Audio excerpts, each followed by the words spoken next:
What's up guys, Barry Gaming here, back with some more AFK Journey. Today we got a quick one for you. We're going to go ahead and try to get the best record possible for Crystal Beetle now that we are back. A lot of you guys in the previous videos have been wondering what type of charm setups we're using on each of our heroes, so I figured this is a great time to show it to you guys right now. Number one, we are using it's kind of the only one to go for when it's come to Freyasto. We're going to be using the sorcery charm on him. We're actually going to be using the sorcery on a couple different heroes.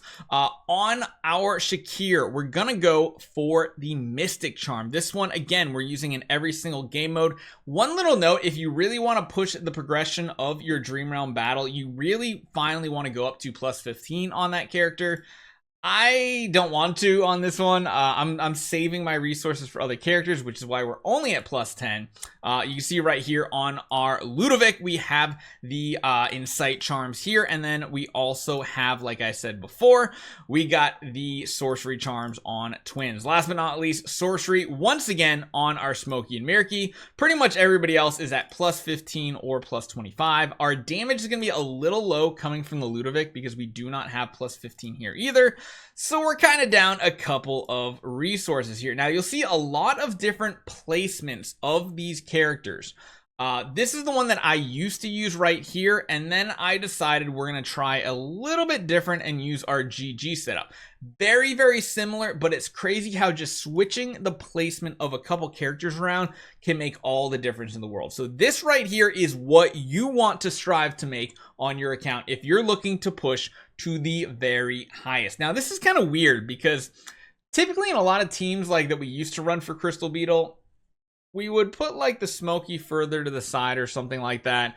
At this point though, we just have a crazy amount of damage reduction and healing on this type of team, and a ridiculous amount of ultimates that you can see the entire, like watching it at 3 times speed is almost comical. But this is going to be the best team setup as well. You can see dead center, Ludovic's little flower patch is staying right on the boss, which means it's getting a maximum uptime on doing damage. And now we just have to see how much damage we can actually output. I know the biggest whales out there are pushing like 150 billion plus damage. We're not going to be quite there. I think we're going to be maybe in the 120-ish range, somewhere in that ballpark. Maybe not quite even at 120. And this is where it's crazy. We're having the Ludovic and the Shakir maxed out just a little bit more.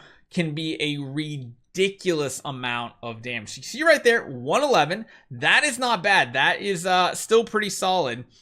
There is still going to be RNG involved. You can see our current damage was at 128 with our previous team. So this is the one that I was sharing before, is this type of lineup here that has a little bit different of a placement. Like I said, there's going to be some RNG involved with these two. This is the one that I traditionally use before that, and I'll show you guys a skip battle. Sometimes the quote-unquote not as good setup can actually produce a lot better damage here. So just make sure you guys are testing a lot of the different formation layouts. I'll leave this up here for a second if you guys want to try to copy it. But yeah, I mean, between the two of them, they're very, very similar. Same exact heroes. It's literally just a different location and placement. And sometimes that can be a difference of a lot of damage. You see, just by going between the two of those there and going for the other team, we lost like 12 to 13. So sometimes, depending on your power level, you need to not go with the tippity top routine, and you need to be flexible with the way that your team is formatted, because you see right here, and we just went to top 13, hit 130 billion with, like I said, the less optimal setup. Hopefully it's helped you guys out. Hopefully it helps you show what charms we're going for on these heroes as well. I'll see you guys next time.